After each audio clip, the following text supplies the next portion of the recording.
Hello friends, इस video में हम क्लास 11th राजनीति विज्ञान की बुक के पार्ट 3 चुनाव और प्रतिनिधि को फुल चैप्टर को एक ही वीडियो में ख़त्म करने वाले हैं। तो इस वीडियो में एक प्रॉपर नोट्स के साथ इस चैप्टर का बिल्कुल डिटेल्ड एक्सप्लेनेशन है। और ये वीडियो देखने के बाद आपको कुछ भी करने की ज़रूरत नहीं है, ना PYQs ना MCQ, आपको कुछ भी नहीं। इसमें हर चीज़ इसमें इंक्लूडेड है। ये चैप्टर ज़्यादा मुश्किल नहीं है। आगे के 3 चैप्टर जो हैं विधायिका, न्यायपालिका, कार्यपालिका, वो ज़्यादा मुश्किल है।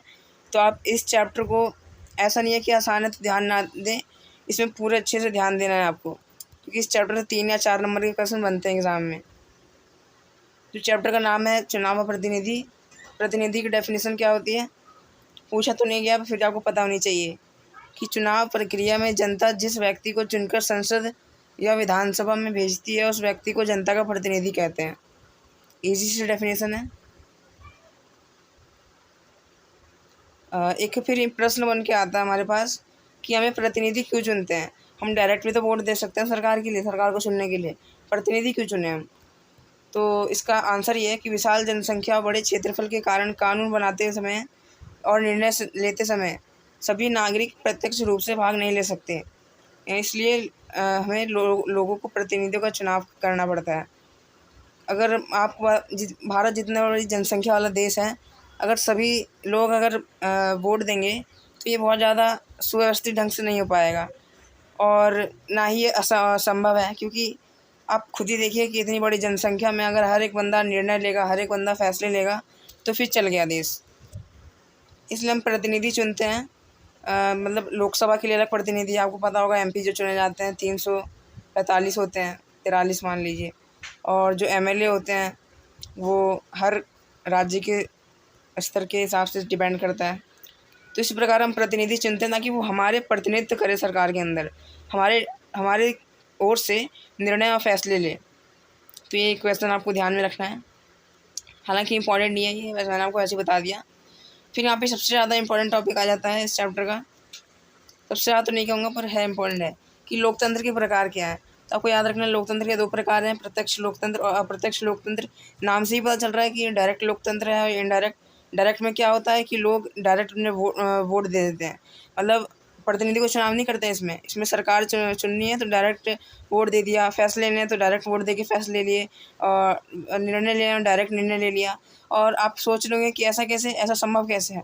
ऐसा वहाँ पे संभव है जहाँ की जनसंख्या कम है, जहाँ पे क्षेत्रफल कम है, तो वहाँ पे तो ऐसा संभव है। पर आप खुद ही सोचो कि जहाँ पे क्षेत्रफल ज़्यादा, जनसंख्या ज़्यादा, वहाँ अप्रत्यक्ष नीति अपनाई जा सकती है? बिल्कुल भी नहीं। वहाँ अप्रत्यक्ष लोकतंत्र को अपनाया जाता है ताकि जनता जो है अपने प्रतिनिधियों का चुनाव करे, वो उनकी ओर से फैसले लें। तो आपको इनकी डेफिनेशन याद रखनी है। बहुत पूछा गया 1 नंबर में कि प्रत्यक्ष लोकतंत्र क्या है। सभी नागरिक रोज़मर्रा के फैसले और सरकार चलाने में सीधा भाग लेते हैं। सीधा मतलब डायरेक्ट। इसका एग्जाम्पल आपको याद रखना है क्या, प्राचीन यूनान और ग्राम सभा। ये पूछा गया था ग्राम सभा की, पूछा गया था MCQ में कि प्रत्यक्ष लोकतंत्र का उदाहरण क्या है। इनमें से 4 ऑप्शन देते थे, तो याद रखना है ग्राम सभा और प्राचीन यूनान भी याद रखना है। मतलब जो पहले का यूनान था, तत्कालीन यूनान, ग्रीक, वहाँ पे क्या होता था कि लोगों को फैसले लेने तो उन्होंने हाथ उठाया, एक सार्वजनिक स्थल पे इकट्ठा हो गए और अपने फैसले ले लिए। तो ये सिस्टम था प्राचीन यूनान में। यहाँ पे प्रत्यक्ष रूप से जो है अपने प्रतिनिधियों का चुनाव हो रहा था। और ग्राम सभा में आपको पता होगा, जो भारत में जो ग्राम सभाएँ हैं अलग अलग गाँवों की, वो ग्राम सभा खुद ही अपने आप में एक शासक है, अपने लिए फैसले खुद ही लेती है वो ग्राम सभा की बैठकों में। अब आता है अप्रत्यक्ष लोकतंत्र। आपको याद रखना है कि प्रत्यक्ष लोकतंत्र ना बहुत कम देशों में है, ज़्यादातर देशों में अप्रत्यक्ष लोकतंत्र ही है, जिसमें प्रतिनिधि का चुनाव किया जाता है। जनता अपने प्रतिनिधि भेजकर सरकार की कार्यवाहियों में भाग लेती है, ठीक है। उदाहरण इसका याद रखना है कि भारत और इंग्लैंड, ये इंग्लैंड से ये अप्रत्यक्ष लोकतंत्र भारत में लिया गया है। बहुत सारे देश लिख सकते हो आप। अब एक चुनाव या निर्वाचन की डेफिनेशन पूछ ली गई थी एक बार एग्ज़ाम में 1 नंबर में, हालांकि पूछी नहीं जाती है, 6ठी 7वीं का टॉपिक है, फिर भी पूछ लेते हैं कभी कभी। आपको पता है कि वोट नहीं है, ये नॉर्मल जो सरकार है एजुकेशन डिपार्टमेंट कुछ भी पूछ सकती है।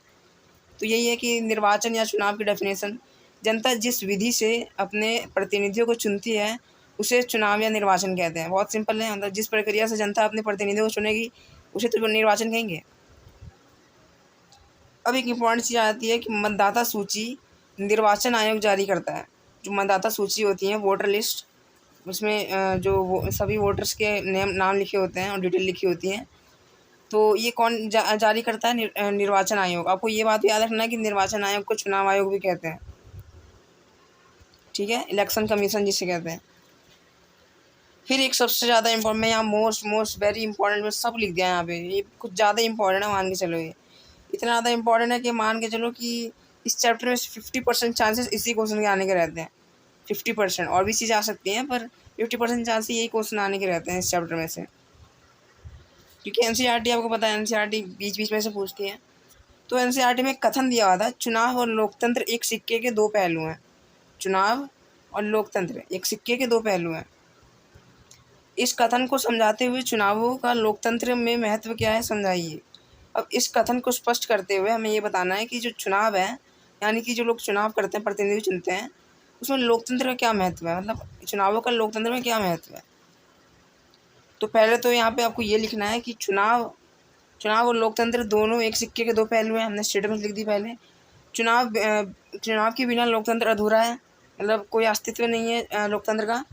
और लोकतंत्र का चुनावों के बिना कोई महत्व नहीं है। वही बात लिखी है कि जो लोकतंत्र है उसका चुनावों के बिना कोई महत्व नहीं है, कोई मतलब नहीं है। अब यहाँ पे आ जाता है कि लोकतंत्र में चुनावों का महत्व, जैसे मैंने इस तरीके से लिखा है, आपको एग्जाम में भी ठीक इसी तरीके से लिख के आना है, क्योंकि आप देख सकते हैं 6 नंबर का क्वेश्चन है ये। तो लोकतंत्र में चुनावों का महत्व क्या है? पहला तो ये महत्व है कि प्रतिनिधि चुनाव जीतकर सरकार में जनता की भागीदारी सुनिश्चित करते हैं। जो प्रतिनिधि हैं, जो जनता चुनती है, वो चुनाव को जीतते हैं और सरकार में जनता की भागीदारी सुनिश्चित करते हैं। अब लोकतंत्र कैसे? लोकतंत्र क्या कहता है? जनता का शासन, और ये जनता की ही तो भागीदारी सुनिश्चित करते हैं सरकार में। तो अल्टीमेटली क्या हो गया? लोकतंत्र में महत्व हो गया चुनाव का। दूसरा पॉइंट है कि चुना हुआ प्रतिनिधि जनमत के अनुसार काम करता है। जो हमने प्रतिनिधि चुन के भेजा सरकार में, वो ऐसा तो है नहीं कि अपनी मर्जी से कुछ फैसले लेगा, वो जनमत के आधार पर लेगा, मतलब जनता के मत, जनता के फैसले के अनुसार ये अपने जो काम करेगा, जो MP MLA वगैरह होते हैं। तो यहाँ पे भी लोकतंत्र की बात आती है, क्योंकि लोकतंत्र के अनुसार हो रहा है। फिर तीसरा पॉइंट है कि इससे इस व्यवस्था में जनता में आत्मविश्वास की भावना बढ़ती है, मतलब किसी की आत्मविश्वास की भावना, मतलब सेल्फ रिलाय होते हैं लोग, जनता में आत्मविश्वास की भावना। अब अगेन यहाँ पे किसकी बात आ रही? जनता। और जनता किससे कनेक्टेड है? लोकतंत्र। तो अल्टीमेटली किसमें महत्व हो जाता है? लोकतंत्र का महत्व। और चौथा पॉइंट ये है कि लोकतंत्र में उचित प्रतिनिधित्व जरूरी है। अब ये है कि लोकतंत्र में उचित प्रतिनिधित्व जरूरी है, आपको पता है। अगर अच्छे से प्रतिनिधित्व नहीं होगा लोकतंत्र में, कि जनता अपने प्रतिनिधि चुने ही कैसे, अपनी विचारधारा वाले प्रतिनिधि को चुने ही कैसे। तो ये जो उचित प्रतिनिधित्व है, सुटेबल जो प्रतिनिधित्व है, वो चुनाव द्वारा ही संभव है। अगर चुनाव ही नहीं कराएंगे तो प्रतिनिधि कहाँ से चुने जाएंगे? चौथा पॉइंट ये है। पांचवा पॉइंट ये, मैंने आपका 6 लिख दिया, आपको 4th लिखना है। पांचवा पॉइंट है कि नागरिक के अधिकारों एवं स्वतंत्रता की सुरक्षा उचित प्रतिनिधित्व से ही है। जो नागरिक के अधिकार हैं, भले मौलिक अधिकार हो, सामान्य कानूनी अधिकार हो, अभी जो स्वतंत्रता है, जो स्वतंत्रता का अधिकार है, जो सुरक्षा है, वो प्रतिनिधित्व से ही सुनिश्चित है। अब मान लीजिए कि कोई कोई प्रतिनिधित्व नहीं है, मान लीजिए कोई प्रतिनिधित्व नहीं है और एक शासक है, तो वो एक ही शासक है, तो अपनी मर्जी से कुछ भी करेगा, क्योंकि उस पर अंकुश डालने के लिए कोई प्रतिनिधित्व नहीं है। वो अपनी निरंकुश है ना, वो कुछ भी फैसले लेगा। तो इससे क्या होगा? व्यक्ति के अधिकारों का हनन होगा, स्वतंत्रता का हनन होगा। पर अगर मान लीजिए जनता के द्वारा चुने हुए प्रतिनिधित्व है, वो प्रतिनिधि जो सरकार है, जो निरंकुश व्यक्ति है, उस पर अगर अंकुश लगाए, तो ये व्यवस्था कितनी अच्छी हो जाएगी। और जो व्यक्ति के अधिकार है, स्वतंत्रता की सुरक्षा भी सुनिश्चित हो जाएगी इससे। छठा पॉइंट है कि उचित प्रतिनिधित्व से राष्ट्रीय एकता को बल मिलता है। जो नेशनल यूनिटी है ना देश की, नेशनल यूनिटी, राष्ट्रीय एकता, उचित प्रतिनिधित्व से इसको बल मिलता है।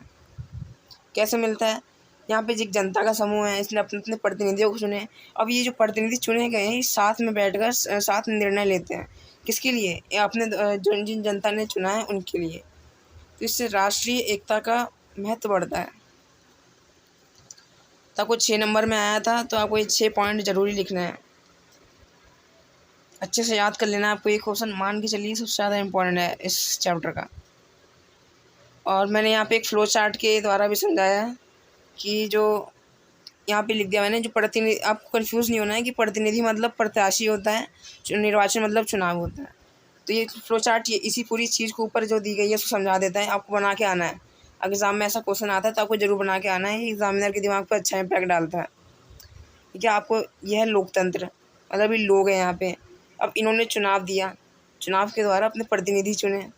अभी जो प्रतिनिधि है लोगों का प्रतिनिधित्व करते हैं, किसके अंदर? सरकार के अंदर। तो आपको ऐसे फ्लो चार्ट बना के आना है। आपको मैं गारंटी देता हूँ 6 नंबर मिलने से कोई नहीं रुक सकता, अगर आपने ऐसे बिल्कुल अच्छे से लिख के आ गए आंसर।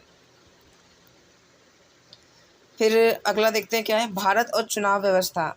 भारतीय संविधान में चुनाव संचालन के लिए प्राधिकार चुनाव आयोग और उसके नियमों का वर्णन भी किया गया है। संविधान में चुनाव आयोग की प्रणाली, चुनाव लड़ने की योग्यता, मतदान की योग्यता तथा मतगणना की प्रक्रिया का वर्णन भी किया गया है। जो संविधान के अंदर है ना, वो चुनाव आयोग की कार्यप्रणाली कैसे कार्य करेगा, वो चुनाव लड़ने की योग्यता, अगर कोई प्रतिनिधि चुनाव लड़ना चाहता है तो उसकी क्या क्या योग्यता होनी चाहिए, मतदाता की योग्यता, अगर कोई मतदान करता है तो क्या क्या उसके लिए योग्यता होनी चाहिए, सार्वभौमिक मताधिकार को पता होगा।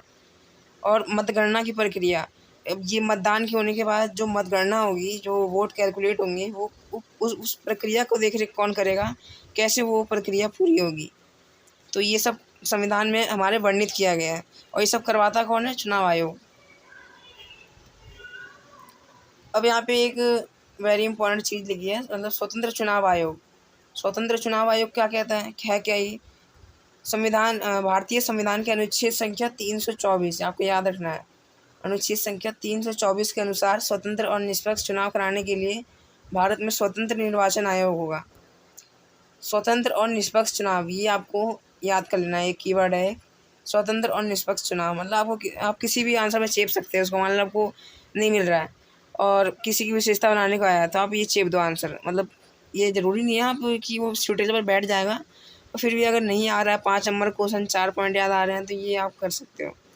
स्वतंत्र और निष्पक्ष चुनाव, तो भारतीय संविधान की अनुच्छेद संख्या 324 के अनुसार स्वतंत्र और निष्पक्ष चुनाव कराने के लिए भारत में एक स्वतंत्र निर्वाचन आयोग होगा, जिसमें 3 सदस्य होंगे।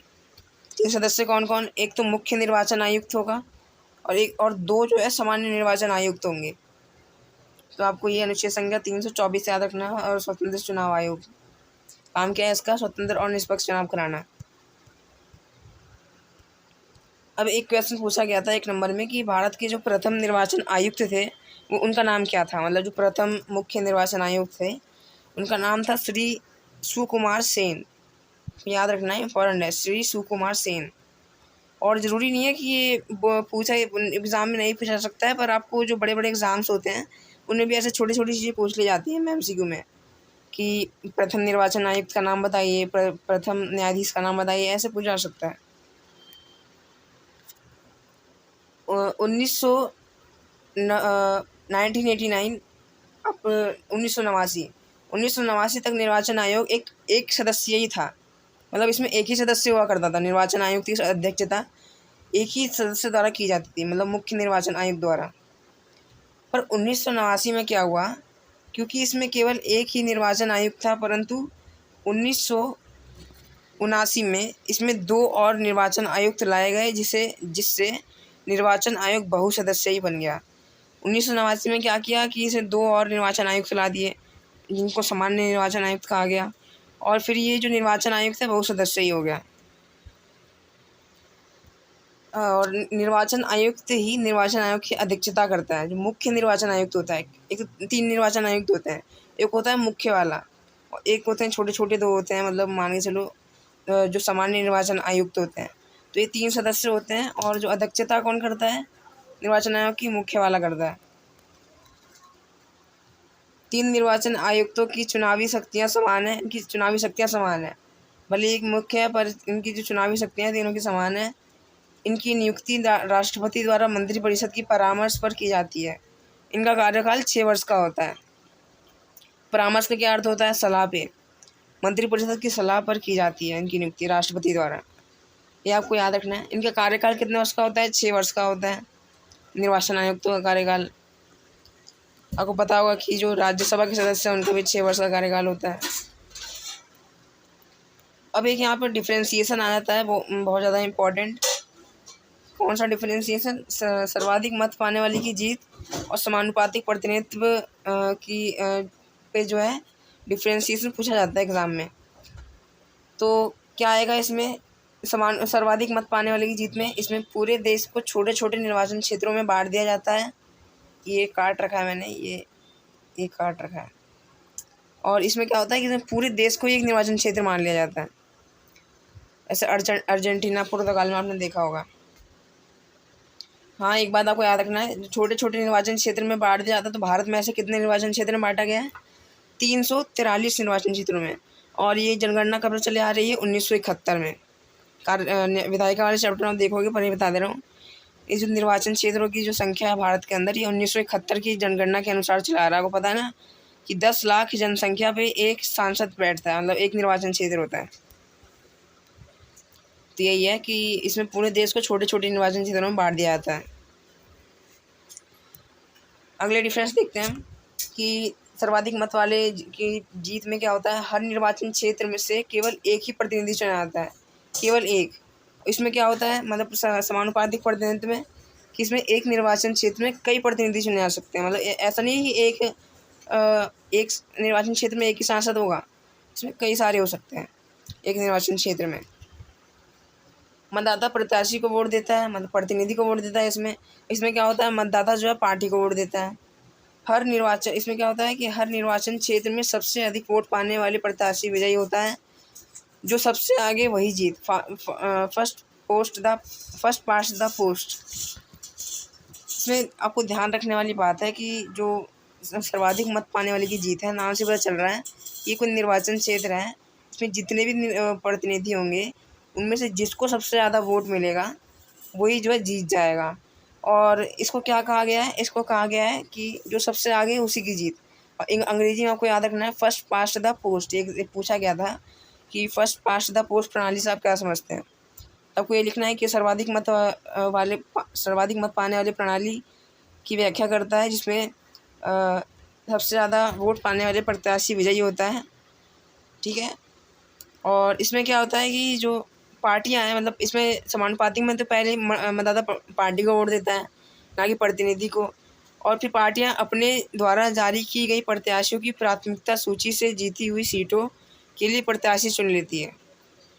ये प्राथमिकता सूची क्या होती है? देखो, आपको समझना होगा। लोग जो है ना, पहले वो प्रत्याशी को वोट नहीं देते हैं, वो देते हैं डायरेक्ट पार्टी को। इसमें समानुपातिक में लोग डायरेक्ट पार्टी को वोट देते हैं। पार्टी क्या करता है ना कि एक ना सूची जारी कर देता है कि अगर हम इतने वोट जीते तो हम यहाँ पे ये सांसद बैठा देंगे, ये सांसद बैठा देंगे। आपको मैं पुर्तगाल का एग्जांपल देता हूँ। वहाँ पे जो है 10 निर्वाचन क्षेत्र हैं। मान लीजिए कोई वहाँ पे पार्टी ए है। पार्टी ए ने क्या किया कि वहाँ पे 10 निर्वाचन क्षेत्रों के लिए 10 सांसदों की, 10 प्रतिनिधियों की जो है सूची डाल दी। एक पार्टी भी है, उसने जो है 10 प्रत्याशियों के लिए 10 सूची डाल दी, मतलब 10 नाम डाल दिए अपने प्राथमिकता सूची में। और पार्टी ए को कितने परसेंट वोट मिले? 60% वोट मिले मान लीजिए। पार्टी बी को 40% वोट मिले, क्योंकि पार्टी को वोट दिया जा रहा है। तो अब क्या करेगी? 10 में पार्टी ए क्या करेगी? जो 60% वोट मिले ना, इसके अनुपात में, इसके समान अनुपात में 6 जो बैठा देगी, मतलब 6 प्रतिनिधियों को बैठा देगी 6 निर्वाचन क्षेत्रों में। और इसको 40% वोट मिले हैं तो ये 40% यानी कि 4 प्रतिनिधियों को बैठा देगी 4 निर्वाचन क्षेत्रों में। तो इससे ये होता है। उम्मीद आपको समझ में आ गया होगा। तो यही है कि पार्टी अपने द्वारा जारी की गई प्रत्याशियों की प्राथमिकता सूची से जीती हुई सीटों के लिए प्रत्याशी चुन लेती है। अगला डिफरेंस देखते हैं कि जो सर्वाधिक मत पाने वाले की जीत में क्या होता है कि पार्टी को प्राप्त वोटों के अनुपात में से अधिक या कम सीटें मिल सकती हैं। आपको एक उदाहरण बताता हूँ। नीचे पहले उदाहरण देख लेते हैं। 1984 में पता है क्या हुआ था? लोकसभा के चुनाव में, मतलब 1984 के लोकसभा चुनाव में जो कांग्रेस पार्टी है ना, आपको पता होगा कि तब बहुत कांग्रेस का दबदबा था। कांग्रेस पार्टी को 48% वोट मिले। वोट कितने मिले? 48%, बहुमत से कम। और फिर भी 80% सीटें जीत गई। ये इतिहास रच दिया कांग्रेस ने। खाली 48% वोट पाकर उसने 80% सीटें जीत ले गई। वह अब ऐसा संभव कैसे होगा? मतलब वो 543 में से 415 सीटें जीत गई। अब ऐसा हुआ कैसे? अब आपको समझना होगा कि मान लीजिए कोई निर्वाचन क्षेत्र है, यहाँ पे कांग्रेस का कोई प्रतिनिधि है और बाकी कोई छोटे छोटे प्रतिनिधि हैं, तो इसको ना मान लीजिए कि इसको 25% वोट मिले हैं। कितने परसेंट? 25% वोट मिले हैं। तो ये अब संवैधानिक रूप से तो ये नहीं बनना चाहिए, बहुमत नहीं मिला है इसे, 50% ऊपर नहीं मिला है। पर जो अन्य जो इसके उसमें है ना, मतलब इसके प्रतिद्वंदिता में जो और प्रत्याशी हैं उनको 25% से भी कम वोट मिला है। अब ऐसी मान लो इसको 24 मिला है, किसी को 23 मिला है, किसी को 21 मिला है, बीजेपी वालों को 18 मिला है, सबसे ज़्यादा 25 जो है कांग्रेस के प्रत्याशी को मिला है। तो ऐसी स्थिति में उस निर्वाचन क्षेत्र में जो प्रतिनिधि कौन चुन लिया जाएगा? कांग्रेस का ये वाला प्रतिनिधि चुन लिया जाएगा। तो यहाँ पे मैंने लिखा है कि ऐसा संभव कैसे हुआ। मैंने आपको समझा दिया, आपको इससे भी समझ में हो सकता आ जाए। यदि कांग्रेस पार्टी को प्रत्येक निर्वाचन क्षेत्र में बस 25% वोट मिले, ठीक है, लेकिन अन्य पार्टियों के उम्मीदवारों को उससे भी कम मिले, मतलब 25% से भी कम मिले, तो केवल 25% वोट पाकर भी कांग्रेस की ही सीट कांग्रेस की ही होगी और बाकी प्रत्याशियों को वोट व्यर्थ बेकार चले जाएंगे। यहाँ पे फ्लो चार्ट है, देखते हैं कैसे। ये मान लीजिए कांग्रेस का कोई विजय, यहाँ पे एक निर्वाचन क्षेत्र है और 3 प्रतिनिधि हैं यहाँ पे, कांग्रेस का, बीजेपी का, XYZ का। कांग्रेस को 25% वोट मिले और बीजेपी को 24% वोट मिले और XYZ को जो है 8% वोट मिले। तो ऐसी स्थिति में सबसे ज़्यादा वोट किसको मिले हैं? विजयी, इसको कांग्रेस को मिले हैं, तो ये विजयी उम्मीदवार होगा। तो यही मैंने यहाँ पे लिखा है कि पार्टी को प्राप्त वोटों के अनुपात से अधिक या कम सीटें मिल सकती हैं। वोटों के अनुपात, ऐसे उसको 25% मिली थी, मतलब टोटल कुल जो है कुल वोटों के अनुपात, आप कुल लिख दीजिएगा आप कि 48% मिली थी, पर सीटें वो ले गई कितनी? 80%, है ना। तो ये लिखा है कि ये वोट तो कम मिले हैं पर सीट ज़्यादा मिल गई। तो लिखा है कि इसमें पार्टी को प्राप्त कुल वोटों के अनुपात से अधिक या कम सीटें मिल सकती हैं। और समानुपाती में क्या होता है कि पार्टी को प्राप्त वोटों के समान अनुपात में सीटें मिलती हैं। पार्टी को जितने % वोट मिले हैं ना, उतने % सीटें मिलेंगी। जैसा कोई एग्जांपल दिया था मैंने, पार्टी ए को 60% वोट मिले हैं, तो उसी के अनुपात में जैसे 10 निर्वाचन क्षेत्र में 6 सीटें उसे दे दी जाएगी कि 6 सीटों में प्रतिनिधि बैठा दो तुम लोग। तो वोटों के अनुपात में सीटें दी जाती हैं, सीटें मिलती हैं पार्टियों को।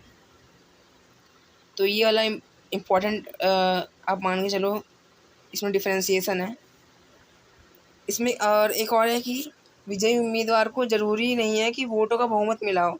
अब हमने देखा कि उसे 48% वोट मिले थे, कुल वोट, और वोटों का बहुमत क्या निर्धारित किया गया भारत में? 50% +1, यह है तो बहुमत होगा।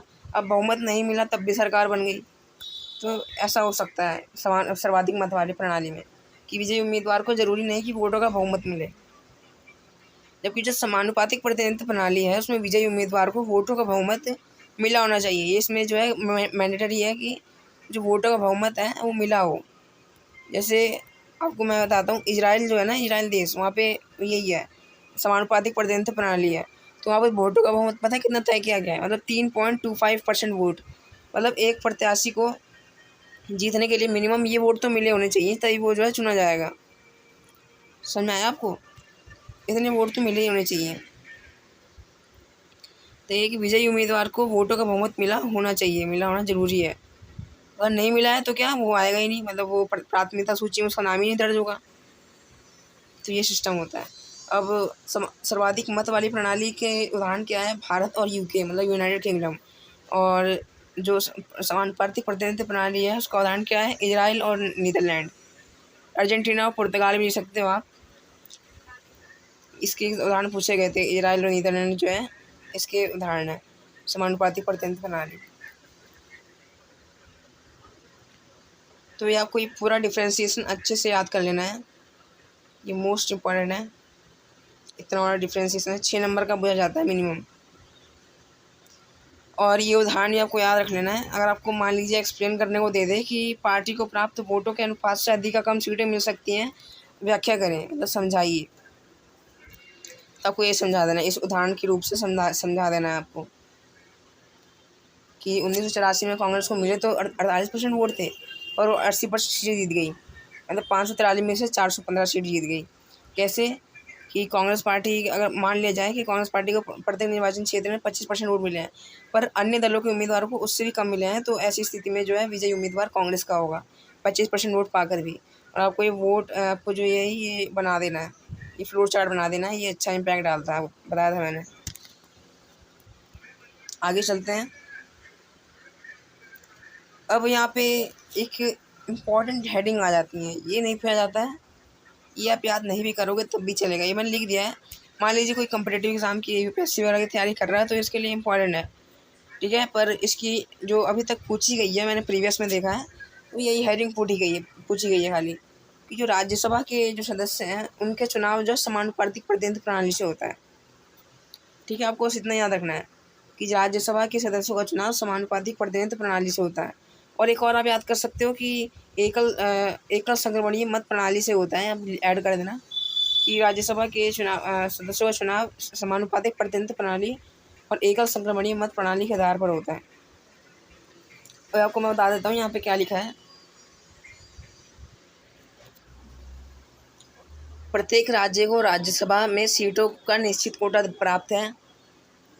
भारत में जितने भी राज्य हैं ना, उनको राज्यसभा में एक निश्चित कोटा प्राप्त है। राज्यसभा में कितनी सीटें हैं? 245। तो जितने भी सदस्य चुन के आते हैं ना, उनको निश्चित कोटा प्राप्त है। मान लीजिए राजस्थान को चार सदस्यों का कोटा प्राप्त है, और उत्तर प्रदेश को 31 वोट का कोटा प्राप्त है, असम को 1 वोट का कोटा प्राप्त है। तो ऐसी ना सदस्यों का कोटा प्राप्त है हर किसी को, मतलब राज्यसभा में हर राज्य को। तो इसमें राज्य के विधानसभा के सदस्यों ही मतदाता होते हैं, अर्थात इन सीटों के प्रत्याशियों का चुनाव करते हैं। इनका चुनाव कौन करते हैं? राज्य की विधानसभाओं के निर्वाचित सदस्य। यहाँ पे आप ऐड ऑन कर लेना है कि निर्वाचित सदस्य, नहीं भी लिखोगे चलेगा, पर फिर भी ठीक रहेगा। और चुनाव के लिए प्रत्याशी को वोटों का एक कोटा प्राप्त करना होता है, और यह कोटा इस फॉर्मूले से निकाला जाता है। एकल संक्रमणीय मत प्रणाली आपको याद रखना है। और जो चुनाव लड़ने वाले प्रत्याशी है ना, जिनका चुनाव विधानसभा के सदस्य करते हैं, उनको एक वोटों का निश्चित कोटा ना प्राप्त करना होता है। किनसे? इन विधानसभा के सदस्य विधायकों से। तो वो निश्चित कोटा कैसे निकाला जाता है? एक फॉर्मूला से निकाला जाता है। इम्पॉर्टेंट नहीं है, मतलब पेपर के लिए नहीं इम्पॉर्टेंट नहीं है, पर जो कम्पिटेटिव एग्जाम्स होते हैं उसके लिए इम्पॉर्टेंट है। क्या फॉर्मूला है? कुल मतदान, मतलब जितना मतदान किया गया है, अपॉन, मतलब जो जितने भी मतदाता हैं, अपॉन कुल विजयी उम्मीदवार प्लस 1। कितना? Plus 1, whole bracket plus 1। इस फॉर्मूले से जो वो राज्यों के राज्यसभा में कोटा निर्धारित किया जाता है। फॉर्मूला आपको याद रखना है, कुल मतदान अपॉन कुल विजयी उम्मीदवार प्लस 1, होल ब्रैकेट प्लस 1। तो अब उदाहरण के रूप में समझते हैं कि फॉर्मूला यूज़ कैसे किया जाता है। राजस्थान, मान लीजिए कि राजस्थान में विधानसभा के कुल सदस्य 200 हैं, मतलब राज्यसभा के कुल सदस्य कितने हैं? 200 हैं।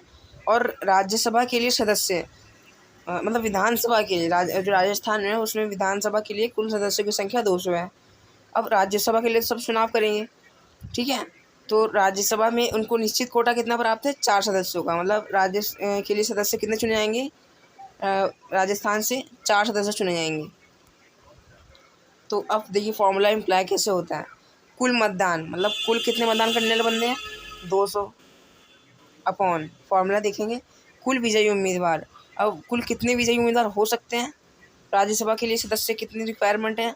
4, ठीक है। तो upon 4 plus 1, whole bracket plus 1।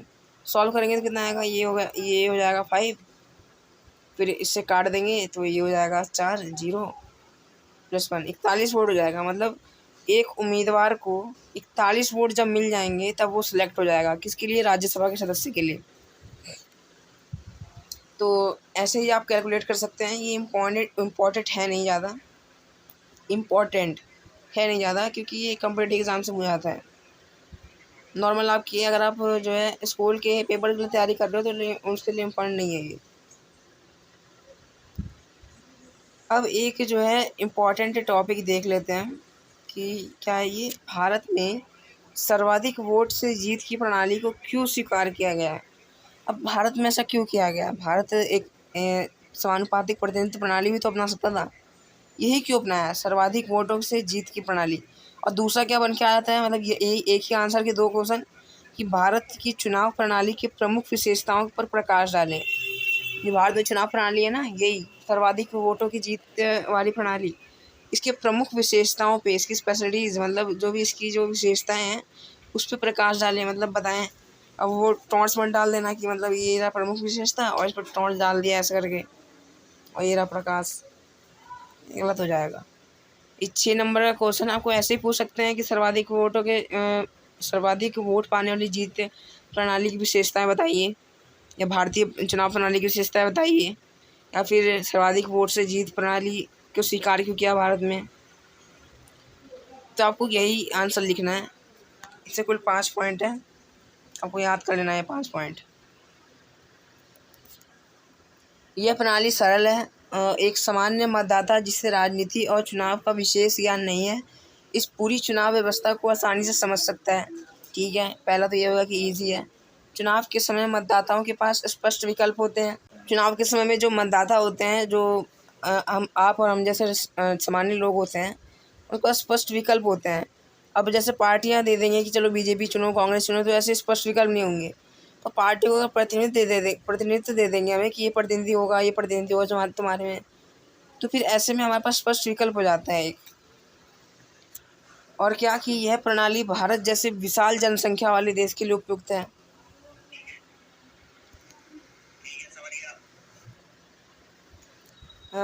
Bharat में एक विशाल जनसंख्या वाला देश है भारत, तो इसके लिए समानुपातिक प्रतिनिधित्व प्रणाली उपयुक्त नहीं है। ठीक है, हमने देखा कि जो है वो जो है अर्जेंटीना, पुर्तगाल, इजराइल, इन सब देशों, छोटे छोटे जनसंख्या वाले देशों के लिए वो सब उपयुक्त है। अब भारत जैसे, मतलब अब तो 2023 में सबसे ज़्यादा विशाल जनसंख्या बन गया है। मतलब देख रहे हो आप, तो इतनी विशाल जनसंख्या में ये जो प्रणाली है ये अपनाई नहीं जा सकती। कौन सी वाली प्रणाली? समानुपातिक प्रतिनिधित्व प्रणाली। इसलिए सर्वाधिक मत प्रणाली को अपनाया गया है। पर जो विद्वान जो लोग हैं ना हमारे, जो सुझाव करता है, उनका कहना पता है क्या है, कि भारत में भी जो है समानुपातिक प्रतिनिधित्व प्रणाली को अपनाना चाहिए। और मेरा मानना भी यही है कुछ हद तक, कि समानुपातिक प्रतिनिधित्व प्रणाली जो है उपयुक्त रहती है। वो कैसे, हम आगे देखेंगे। फिलहाल हम ये क्वेश्चन देखते हैं कि इसकी विशेषता क्या है। अगला क्या है कि मतदाता उम्मीदवार को व्यक्तिगत रूप से जानते हैं। यह अवसर अन्य प्रणाली में नहीं मिलता। आप ना अपने जो आपको जो प्रतिनिधि है आपके एरिया को, जो MP या MLA है, आप कमेंट सेक्शन में उनका नाम बताना अपने एरिया का भी। तो वो जो है ना, आप जानते हो, आप वो सड़क, वो ज़मीनी स्तर पे आपसे मिल चुका है, मतलब मिला भी नहीं होगा, पर आपसे उनकी जान पहचान है। और आपको पता है, आप नंबर भी उनका ले सकते हो, आप नंबर जान सकते हो भारत सरकार की वेबसाइट से, आपका उनसे डायरेक्ट कॉन्टैक्ट है। तो ये क्या हो गया, आप व्यक्तिगत रूप से जानते हो, आप परिचित हो। तो ये जो है ना, ये अन्य व्यवस्थाओं में नहीं मिलता है आपको, कि आप जा रहे हो समानुपातिक प्रतिनिधित्व प्रणाली में ये डिमांड कर रहे हो कि भाई व्यक्तिगत रूप से जानना है मुझे अपने प्रतिनिधि को। नहीं, वो तो अपने जो है प्राथमिकता सूची से डालेगा पार्टी, वो आप नहीं चुन सकते। पर यहाँ पे आप प्रतिनिधि को चुन सकते हो, ये खास बात है सर्वाधिक मत पाने वाली जीत प्रणाली में। और 5वां इम्पोर्टेंट क्या है ये इसमें, कि अन्य प्रणाली से भिन्न, मतलब अलग अलग प्रणालियों से अलग, इनमें मतदाता केवल पार्टियों को नहीं, मतलब इसमें पार्टी को ही नहीं चुन सकते, बल्कि उम्मीदवारों को भी चुन सकते हैं। मतलब समझ रहे हो, उसमें क्या होता है कि वो कई बार पार्टी को वोट दे सकते हैं और पार्टी अपनी मर्जी से उम्मीदवार बैठाएगा आपके एरिया में। और इसमें क्या है कि आप डायरेक्ट अपने उम्मीदवार को चुन रहे हो, आप पार्टी को नहीं चुन रहे हो, आप उम्मीदवार को चुन रहे हो। तो ये सी खास बात हो जाती है। तो आपको ये 5 पॉइंट अच्छे से लर्न कर लेने हैं। 3 तरीके से हो जाता है, विशेषता आपको याद रखनी है। अब क्या है कि निर्वाचन क्षेत्रों का आरक्षण, मैंने जहाँ पे भी वेरी इंपॉर्टेंट, मोस्ट इम्पॉर्टेंट लिख रखा है ना, ये तो आपको याद कर ही लेना है, समझ रहे हो। निर्वाचन क्षेत्रों का आरक्षण, ये ना पूछा जाता है एग्ज़ाम में। जो निर्वाचन क्षेत्र है ना, जिसे सीटें कहा जाता है आम भाषा में, उन सीटों में आरक्षण क्या है ये। और ये जो है पृथक निर्वाचिका मंडल, ये सबसे खतरनाक चीज़ साबित हुई थी भारतीय इतिहास में। क्या चीज़? पृथक निर्वाचिका मंडल। अब ये भारतीय राजनीति सबसे खतरनाक कैसे थी, इसी पृथक निर्वाचिका मंडल की डिमांड में ना एक नया देश पाकिस्तान बन गया था, भारत से अलग हो गया था, खाली पृथक निर्वाचिका मंडल की मांग में। अब यही देखेंगे हम, आगे देखेंगे कि होता क्या है ये, और ये आरक्षण से भिन्न कैसे है। पहले यही देख लेते हैं, पृथक निर्वाचिका मंडल देख लेते हैं, फिर आपको अच्छे समझ आ जाएगा। पृथक निर्वाचिका मंडल क्या होता है? ये एक ऐसा निर्वाचन क्षेत्र है जिसमें किसी समुदाय के प्रतिनिधि का चुनाव केवल उसी समुदाय के लोग कर सकते हैं। समझ रहे हो कितना मतलब कूटनीति है ये। मान लीजिए कि आपके निर्वाचन क्षेत्र में एक पृथक निर्वाचिका मंडल घोषित कर दिया गया है, पृथक निर्वाचन मंडल घोषित कर दिया गया आपके निर्वाचन क्षेत्र को किसी एक समुदाय के लिए। मैं समुदाय का नाम नहीं लूँगा, पर मान लीजिए किसी एक समुदाय के लिए घोषित कर दिया गया है। और फिर उसमें जो है ना, पहली बात तो ये कि उसी समुदाय के प्रतिनिधि चुनाव में उतरेंगे, ठीक है। और दूसरा क्या, सबसे ज़्यादा चतुर नीति, कूटनीति की आप जो भी कहो कह लो, कि जो चुनाव उसका करेंगे ना, उसको वोट देंगे, वो भी उसी के समुदाय के लोग दे सकते हैं, और भिन्न भिन्न समुदाय के लोग नहीं दे सकते हैं। मैं आपको उदाहरण सुनाना चाहूँगा। फॉर एग्ज़ाम्पल, कोई निर्वाचन क्षेत्र पृथक निर्वाचिका मंडल घोषित कर दिया गया है। किस कम्युनिटी के लिए? मान लीजिए जनरल के लिए घोषित कर दिया गया है, जनरल के लिए घोषित कर दिया गया है। अब ऐसा मुस्लिम के लिए हुआ था 1947 में, पर मान लीजिए जनरल के लिए। अब इसमें चलो ठीक है कि अब इसमें क्या ना कि जो प्रतिनिधि उतरेंगे, पहली बात तो वो जनरल कास्ट के होंगे ना, वो ओबीसी SC ST नहीं हो सकते, खाली जनरल के होंगे। दूसरा क्या, जो वोट देंगे ना, जो आम जनता वोट देगी, वो भी खाली जनरल कम्युनिटी के लोग ही वोट दे सकते हैं, और जो बाकी OBC SC SC के लोग हैं ना, वो वोट ही नहीं दे सकते हैं। समझ रहे हो? अब इस नुकसान क्या होता है कि जो बाकी लोग हैं ना, बाकी OBC SC ST, वो अपने आप को ना पिछड़ा मानने लग जाते हैं, अपने आप को देश से अलग मानने लग जाते हैं। वो सोचते हैं जब हमें चुनाव में हिस्सा लेने का ही भाग नहीं है, हमें मतदान करने का ही जो है अधिकार नहीं है, तो फिर क्या फ़ायदा ये, तो फिर वो अपने आप को अलग समझने लग जाते हैं। तो यही है कि इससे क्या, इस चीज़ से जो है भारत का देश विभाजन हो गया था और पाकिस्तान बन गया था। मुस्लिमों ने, जो कह सकते हैं मुस्लिम लीग जो थी, पृथक निर्वाचिका मंडल की मांग करी थी उन्होंने। अब उन्होंने, कांग्रेस ने मना कर दिया देने से, उन्होंने जो है आंदोलन कर दिया, और जो है पाकिस्तान बन गया। समझ रहे हो? मतलब इसकी प्रक्रिया थी, आप बाद में देखोगे, पर आपको ये समझ लेना है कि पृथक निर्वाचिका मंडल होता क्या है। पूछा गया एग्ज़ाम में, तो आपको ये डेफिनेशन लिखनी है इसकी। अब देखते हैं आरक्षण क्या है। आरक्षण और पृथक निर्वाचिका मंडल में बहुत बड़ा अंतर है। देखते हैं क्या अंतर है। पहले तो देख ये पूछा जाता है, आपको 4 पॉइंट लिखने हैं। अगर 6 नंबर 5 नंबर में पूछा जाता है तो कोई पॉइंट लिखने हैं। भारतीय संविधान में संसद या राज्य विधानसभा में सभी सामाजिक वर्गों को समान प्रतिनिधित्व देने के लिए निर्वाचन क्षेत्रों में आरक्षण की व्यवस्था की गई है। क्यों की गई है? ताकि सभी सामाजिक वर्गों को, चाहे वो SC ST, जनरल, मुस्लिम, सिख, हिंदू, कोई भी हो, समान प्रतिनिधित्व हो हर निर्वाचन क्षेत्र में। इस व्यवस्था के अंतर्गत किसी आरक्षित निर्वाचन क्षेत्र में सभी वर्गों की, यही डिफरेंस है, ये आपको याद रखना है। इस व्यवस्था के अंतर्गत किसी आरक्षित निर्वाचन क्षेत्र में, ऐसा निर्वाचन क्षेत्र जिसमें आरक्षण है किसी सामाजिक समुदाय का, में सभी वर्गों के मतदाता वोट तो डालेंगे, सभी समुदाय के वोट डालेंगे, लेकिन प्रत्याशी केवल उसी सामाजिक वर्ग का होगा जिसके लिए वह सीट आरक्षित है। समझ में आया? मतलब जो ये प्रत्याशी खड़े होंगे ना अलग अलग दलों के, वो मान लीजिए जनरल के लिए जो है आरक्षित है, मतलब होता तो नहीं है, पर मान लीजिए जनरल के लिए, तो जो जनरल वाले प्रत्याशी खड़े होंगे उसमें, ये तो चलो सिस्टम है जनरल वाले प्रत्याशी। पर ऐसा नहीं है कि उसे SC ST OBC वाले वोट ही नहीं दे सकते हैं, उसे सब वोट देंगे। हर वर्ग का जो सदस्य मतदाता है, सब वोट देंगे उसे। ऐसा नहीं खाली जनरल वाले ही वोट देंगे। तो यही डिफरेंस है, मेन डिफरेंस पृथक निर्वाचिका मंडल में और आरक्षित निर्वाचन क्षेत्र में। ठीक है, फिर आगे देखते हैं। प्रारंभ में यह व्यवस्था 10 वर्ष के लिए थी, लेकिन बाद में इसे बढ़ाकर 2030 तक कर दी गई है। पहले क्या था, मतलब जब ये आई थी शुरुआत में, कि 10 वर्ष के लिए रखी गई थी कि चलो ये जो आरक्षित निर्वाचन क्षेत्र है 10 वर्ष के लिए रखी रहती है, और 10 वर्ष के बाद क्या पता ये जो है जो मान लीजिए जिसके लिए आरक्षित की गई है वो सेटलमेंट हो जाए। मतलब मान लीजिए SC के लिए की गई है, तो क्या पता SC को लोग अपना मानने लगे, तो इसलिए 10 वर्ष के लिए ही की गई थी संविधान व्यवस्था। पर बाद में इसे बढ़ाकर बहुत बार बढ़ाया इसे। अभी इसे बढ़ा के 2011 में पता है कितना कर दिया गया, 2030 तक कर दिया गया। 2030 में और बढ़ा देंगे, ये बढ़ती रहेगी, मतलब जहाँ तक मेरा मानना है ये बढ़ती रहेगी। और अगला देखते हैं कि लोकसभा की 543 सीटों में से 84 अनुसूचित जाति और 47 अनुसूचित जनजाति के लिए आरक्षित हैं। लोकसभा की कितनी सीटें आरक्षित हैं? 84 तो SC के लिए आरक्षित है 84, और 47 अनुसूचित जाति जनजाति के लिए, मतलब ST के लिए। अब देखो एग्ज़ाम में क्वेश्चन कैसे पूछते हैं। एग्ज़ाम में ना इतने गंदे तरीके से क्वेश्चन पूछते हैं ना। एग्ज़ाम में ना तो आपसे ये पूछेंगे कि SC के लिए कितने सीटें आरक्षित हैं, और ना आपसे ये पूछेंगे कि ST के लिए कितनी सीटें आरक्षित हैं। वो पूछते हैं कि कुल कितनी सीटें आरक्षित हैं। अब बच्चा से कन्फ्यूज़, ऑप्शन में पता है क्या देते हैं?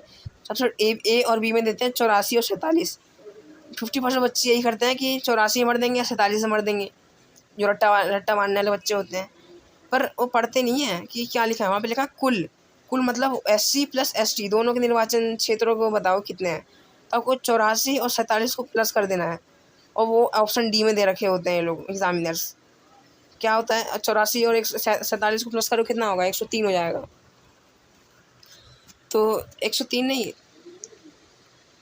जो 84 47 को प्लस करेंगे तो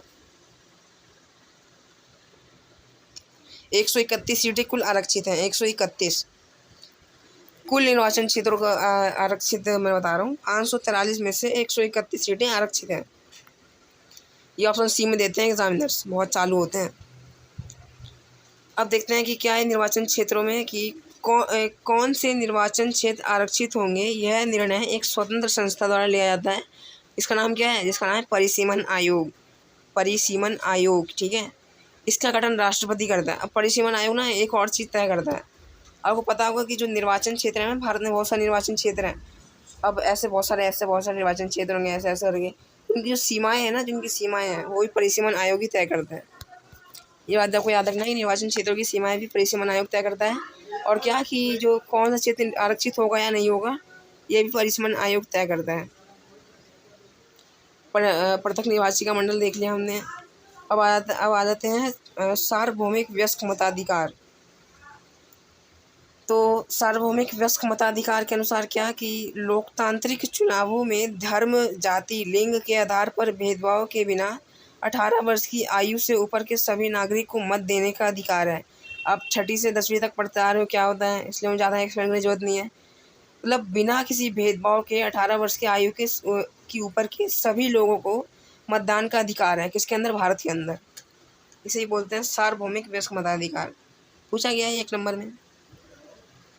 अब एक चीज़ आपको याद रखनी है, 1989 में, मतलब 1989 में जो 21 वर्ष के ऊपर की भारतीय नागरिकों को वयस्क माना जाता था, ठीक है। मतलब 1989 तक क्या है कि 21 वर्ष की आयु से जो ऊपर के भारतीय हैं उनको वयस्क माना जाता था, मैच्योर माना जाता था। परंतु 1989 में क्या हुआ कि जो पूर्व प्रधानमंत्री थे राजीव गांधी, आपको पता होगा कि कांग्रेस के नेता थे वो, और सबसे यंगेस्ट नेता माने जाते हैं राजीव गांधी।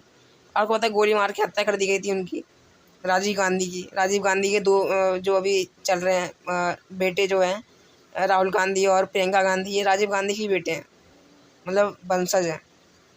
तो राजीव गांधी को गोली मार के हत्या कर दी गई थी। मतलब राजीव गांधी के नेतृत्व में ही 62वें संविधान संशोधन के द्वारा 18 वर्ष कर दी गई। 21 वर्ष की आयु से ऊपर जो वयस्क माना जाता था भारतीय नागरिक को, उसे 18 वर्ष की आयु कर दी गई। कब? 1989 में, 1989 में। और ये किसने किया था? ये किया था हमारे भारत के पूर्व प्रधानमंत्री राजीव गांधी, जो कि कांग्रेस के दल के नेता थे।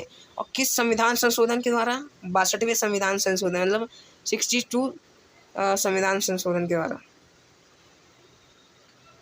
अब एक MCQ पूछा जाता है कि जो लोकसभा और विधानसभा के उम्मीदवार हैं उनकी न्यूनतम आयु कितनी होनी चाहिए? 25 वर्ष की होनी चाहिए। आपको याद रखना है 25 वर्ष की। अब ना बहुत बच्चे ना कन्फ्यूज आते हैं कि विधानसभा के उम्मीदवारों की आयु तो 25 वर्ष है, तो राज्यसभा के उम्मीदवारों की आयु कितने वर्ष की होनी चाहिए? तो उनकी आयु होनी चाहिए 30 वर्ष की। मतलब 30 वर्ष की आयु है, उससे अधिक होनी चाहिए राज्यसभा की। और लोकसभा विधानसभा में कितनी? 25 वर्ष की न्यूनतम आयु। अब एक चीज़ सबसे ज़्यादा इम्पोर्टेंट आ जाती है, विशेष बहुमत। ये क्या होता है? मतलब ये ना इस चैप्टर में तो खाली इसकी डेफिनेशन लिखी है, पर आगे जो 3 चैप्टर है ना, कार्यपालिका, विधायिका, न्यायपालिका, इनमें जो इतनी बार यूज़ हुआ है ना इसका विशेष बहुमत का, मतलब वेरी इंपॉर्टेंट मान के चलो। ये तो सीधे डेफिनेशन तो पूछेंगे नहीं आपसे, ये ना मतलब बाकी चैप्टर्स के टॉपिक्स पे इसका जो है कॉन्सेप्ट इम्प्लीमेंट हो रहा है। मतलब ये इस विशेष बहुमत को ना संसद ने ऐसे हथियार बना रखा है ना, संसद ने, हम आगे के चैप्टर्स में देखेंगे। मतलब मान के चलो बहुत ज़्यादा इंपॉर्टेंट, अभी तो आप याद करके रख लो इसे कि इसकी डेफिनेशन क्या है कि उपस्थित व मतदान कर सकने वाले सदस्यों का 2/3 बहुमत, मतलब 2/3 बहुमत, 2/3 बहुमत, और सदन की कुल सदस्य संख्या का साधारण बहुमत। मतलब जो कुल उपस्थित है, मतलब जो प्रेजेंट हैं और जो मतदान कर सकते हैं, उनका तो 2/3 बहुमत मिल जाए, ठीक है। एंड साथ में रिक्वायरमेंट है, और नहीं एंड, ये रिक्वायरमेंट है, एक तो ये मिला होना चाहिए विशेष बहुमत के लिए। दूसरा क्या है, जो सदन की कुल सदस्य संख्या है ना, मान लीजिए लोकसभा की बात हो रही है, तो 543 में से इसका आधा आप कर दीजिए, कितना होगा 250, और 250 20 जोड़ दिया तो 170, तो मान के चलिए 172 नहीं तो 272, ये जो है ना इसका आधा, मतलब 243 का आधा 272 सदस्यों का स्वीकृति चाहिए होती है, तब विशेष बहुमत, मतलब संसद के कुल सदस्य संख्या का साधारण बहुमत, साधारण मतलब आधा बहुमत। तो इस अगर ये दोनों जब मिल जाए, ये दोनों रिक्वायरमेंट पूरी हो जाए, तो कहा जाता है कि सदन में विशेष बहुमत पारित हो चुका है। सदन क्या कि राज्यसभा या लोकसभा। वेरी इंपॉर्टेंट टॉपिक है ये, आपको याद रख लेना है। उपस्थित व मतदान कर सकने वाले सदस्यों का 2/3 बहुमत, सदन की कुल सदस्य संख्या का साधारण बहुमत, साधारण मतलब आधा, मतलब सदन में जितनी सदस्य संख्या है उसका आधा बहुमत मिल जाए, ठीक है। ये तो अब इम्पॉर्टेंट था। अब देखते हैं यहाँ पे एक आया था, मान के चलिए इस चैप्टर में से जो मोस्ट इम्पॉर्टेंट टॉपिक है ना, वही मैंने लिखा है इसमें। ये देखिए मोस्ट इम्पॉर्टेंट, मतलब ये ना एग्जाम में बहुत बार पूछा गया है, बहुत बार, और मैं ना ये प्रीवियस ईयर क्वेश्चन को एनालाइज करके आपको बता रहा हूँ, उनको अच्छे से देख के परख के बता रहा हूँ मैं आपको। ऐसा नहीं कि मैं बस लिखा हुआ था तो उसको डाल दिया। और आपने देखा होगा कि ये एनसीईआरटी में कैसे दे रखा है, और मैंने देखिए बिल्कुल सुव्यवस्थित ढंग से मैंने जो है पॉइंट वाइज बना रखा है। आपको ये पॉइंट याद रखना है, ये आपको जो है पढ़ के जाना है और लिख के आना अपने मन से, ये आपको याद करके जाना है, ये आपको लिख के आना। तो ऐसे आपको एनसीईआरटी में नहीं मिलेगा ना, आप किसी रिफ्रेशर में देख लीजिए, किसी में नहीं मिलेगा, ये आपको खाली मेरे नोट्स में मिलेगा, क्योंकि मैंने इसमें टाइम देके बनाया है आपके लिए। आप पूरी यूट्यूब पे देख सकते हो कि आपको ऐसे नोट्स कहीं नहीं मिल सकते हैं। मैंने पूरे आंसर के फॉर्मेट में लिखा है, मतलब आज मान लीजिए, क्योंकि ये बहुत तरीके से हो जा सकता है, तो बहुत तरीके क्वेश्चन मत लिखो, उसका डायरेक्ट एक आंसर लिख दो। निर्वाचन क्षेत्र के कार्य, ये 6 नंबर में पूछा जाता है, 6 या 5 नंबर, ये महंगी बातचीत वाला क्वेश्चन है, ठीक है। तो पहला पॉइंट देखते हैं कि निर्वाचन आयोग का पहला कार्य क्या है, मतदाता सूची को तैयार करता है, ठीक है। वह मतदाता सूचियों को नया करने का काम देख रेख करता है, प्रयास करता है कि मतदाता सूचियों में गलतियां ना हो, अर्थात पंजीकृत जो मतदाता हैं के नाम ना छूटें, और उसमें ऐसे लोगों के नाम ना हो जो मतदान करने के अयोग्य हैं, मतलब या तो वो मर गए हैं या फिर वो इतने बुजुर्ग हो गए हैं कि मतदान करने की हालत में नहीं है, समझ रहे हो। तो यही है कि देखता है, वो यही देखता है, मतलब अल्टीमेटली क्या करता है, मतदाता सूचियों को तैयार करता है। फिर देखते हैं अगला कार्य क्या है कि चुनावों को नियंत्रित करता है। चुनाव होता है, निर्वाचन आयोग का क्या है सबसे बड़ा काम, यही तो है कि वो निर्वाचन करने का काम का देख रेख करता है, मतलब निर्वाचन की, मतलब चुनावों की नियंत्रण रखता है। वह चुनाव का समय और चुनाव का पूरा कार्यक्रम, मतलब संपूर्ण कार्यक्रम तय करता है।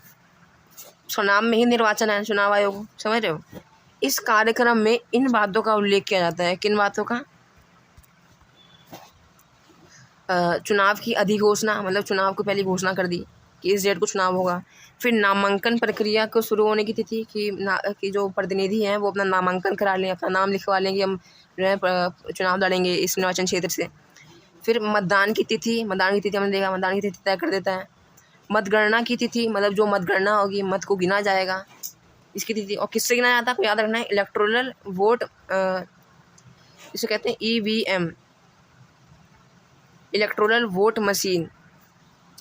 और चुनाव परिणामों की घोषणा, जो अब जो है चुनाव के मतगणना के बाद जो है चुनाव परिणाम की घोषणा होगी कि कौन जीता कौन नहीं जीता, समझ रहे हो। देखा होगा आपने न्यूज़ में 2019 के जो चुनाव हुए थे, आपने देखा होगा। तीसरा काम आ जाता है इसका स्वतंत्र और निष्पक्ष चुनाव कराता है। स्वतंत्र और निष्पक्ष चुनाव, देखा मैंने कहा था ना, ये बहुत जगह पे आप यूज़ कर सकते हो। स्वतंत्र और निष्पक्ष चुनाव कराता है। निर्वाचन आयोग को स्वतंत्र और निष्पक्ष चुनाव कराने का निर्णय लेने का अधिकार है। वह पूरे देश, किसी राज्य या किसी निर्वाचन क्षेत्र के चुनावों को इस आधार पर स्थगित कर सकता है, स्थगित या रद्द कर सकता है कि वहाँ स्वतंत्र और निष्पक्ष चुनाव संभव नहीं है। मतलब चुनाव की ना ये पूरी जिम्मेदारी इस पे है और फैसले लेने का अधिकार भी इस पे है। ये ना मान लीजिए कहीं पे कोई भ्रष्टाचार कर रहा है कोई, मतलब वहाँ पे स्वतंत्र और निष्पक्ष चुनाव कराना संभव नहीं है, तो वो ना रद्द कर सकता है, वहाँ पे चुनावों को आराम से रद्द कर सकता है या फिर स्थगित कर सकता है। स्थगित मतलब अभी रद्द कर दिया, बाद में कुछ देर बाद जब उपयुक्त स्थितियाँ बन जाएंगी तब वो करा देगा निर्वाचन। तो ये सब कर सकता है, ये सब शक्तियाँ हैं स्वतंत्र और निष्पक्ष चुनाव कराने की शक्ति। आदर्श आचार संहिता लागू करता है। आदर्श आचार संहिता कौन करता है? निर्वाचन आयोग। चौथा काम है ये। निर्वाचन आयोग राजनीतिक दलों और उनके उम्मीदवारों के लिए एक आदर्श आचार संहिता लागू करता है। किनके लिए? राजनीतिक दलों और उनके उम्मीदवारों के लिए। वह किसी भी निर्वाचन क्षेत्र को दोबारा चुनाव कराने या दोबारा मतगणना कराने की आज्ञा दे सकता है। किसी भी सीटों में ना वो यह आदेश दे सकता है कि वहाँ चुनाव दोबारा कराओ, समझ रहे हो, या फिर दोबारा मतगणना कराओ। भ्रष्टाचार आप जानते हो कितना होता है भारत में। और पांचवा सबसे लास्ट और इम्पोर्टेंट इसका काम क्या है कि मान्यता देता है और चुनाव चिन्हों को आवंटित करता है। किनको? जो राजनीतिक दल हैं उनको, राष्ट्रीय दल हैं। आपको ये ध्यान में रखना है कि जो मान्यता प्राप्त दल है ना, उन्हें राष्ट्रीय दल कहते हैं और मान्यता प्राप्त दलों को ही चुनाव चिन्ह दिया जाता है। मान्यता प्राप्त दल, समझ रहे हो, आपने 10th में पढ़ा होगा, या आपको याद नहीं हो तो बता दूं मैं। मान्यता प्राप्त दल क्या? जिनको निर्वाचन आयोग द्वारा मान्यता दी गई है, उन्हें कहते हैं मान्यता प्राप्त दल। और ऐसे ही दलों को क्या क्या दिया जा सकता है? चुनाव चिन्ह दिया जा सकता है। तो निर्वाचन आयोग ही राजनीतिक दलों को मान्यता देता है और उन्हें चुनाव चिन्ह आवंटित करता है, मतलब देता है।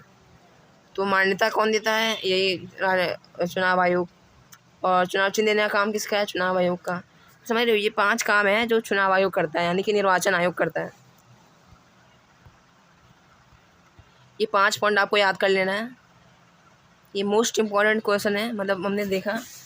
और एक वो जो ऊपर बताया था वो भी आपको याद कर लेना है। और फिर आ जाता है एक टॉपिक आ जाता है चुनाव सुधार। मतलब जो चुनाव हो रहे हैं ना, जो निर्वाचन हो रहे हैं, उसमें सुधार करने के लिए सुझाव दिए गए हैं। आपको पता है कि किसी भी चीज़ में पूरी तरीके से सुधार नहीं किया जा सकता है। किसी भी चीज़ में पूरी तरीके से सुधार किया ही नहीं जा सकता है, चाहे वो न्यायालय कर रहा हो, चाहे कुछ भी। तो चुनावों में भी जो भ्रष्टाचार होता है, जो कुछ भी इसमें कमियां हैं चुनावों की, हमारे भारतीय चुनाव प्रणाली की या किसी भी चुनाव प्रणाली की, इसमें सुधार के लिए ना कुछ सुझाव दिए गए हैं। तो ये क्वेश्चन बन के आ जाता है एक वी इम्पॉर्टेंट वाला, कि भारतीय चुनाव प्रणाली में सुधार के कोई 6 सुझाव सुझाइए। और 6 नंबर का क्वेश्चन आता है कि भारतीय चुनाव प्रणाली है ना, इसमें जो सुधार के लिए कोई 6 सुझाव बताइए, सजेशन। ऐसा नहीं कहा गया है कि जो सुधार हो गए हैं उसी को बताइए, इसमें कहा है कि जो सुधार सुझाइए, मतलब सुझाव दीजिए हमें। तो आप अपने मन से भी ऐड कर सकते हो, पर अगर आप ये 6 पॉइंट लिख के आओगे ना तो आपका आंसर बहुत अच्छा हो जाएगा। ये 6 पॉइंट, ठीक है, इस क्वेश्चन में।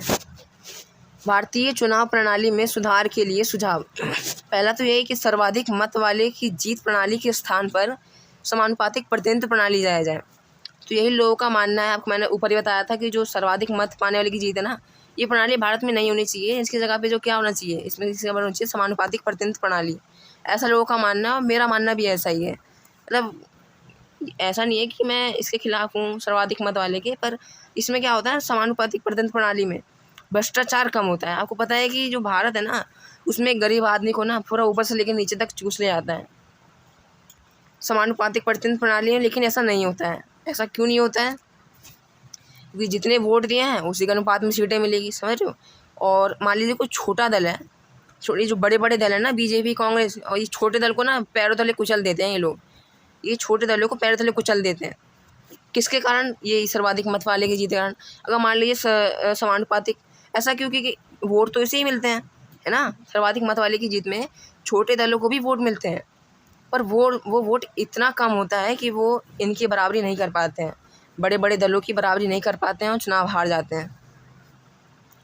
पर जो समानुपातिक प्रतिनिधित्व अगर आ जाएगी तो क्या होगा, छोटे छोटे दल है ना जो जो ऊपर उठना चाहते हैं उनको भी कुछ वोट मिलता है।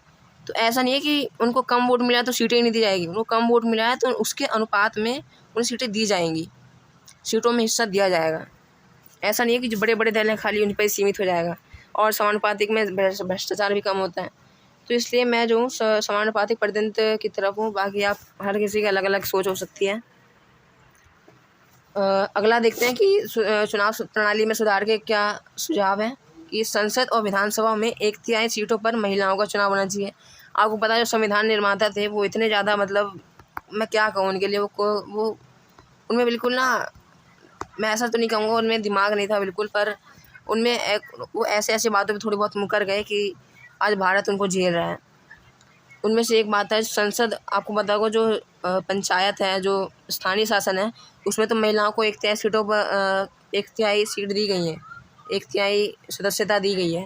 पर जो संसद है, विधानसभा है, यानी कि जो विधायिका है, उसमें तो 1/3 सीट नहीं दी गई है ना। मतलब मान के चलिए 50-50% मान के चलिए कि आबादी है मेल की और फीमेल की, तो फीमेल के साथ इतना भेदभाव क्यों?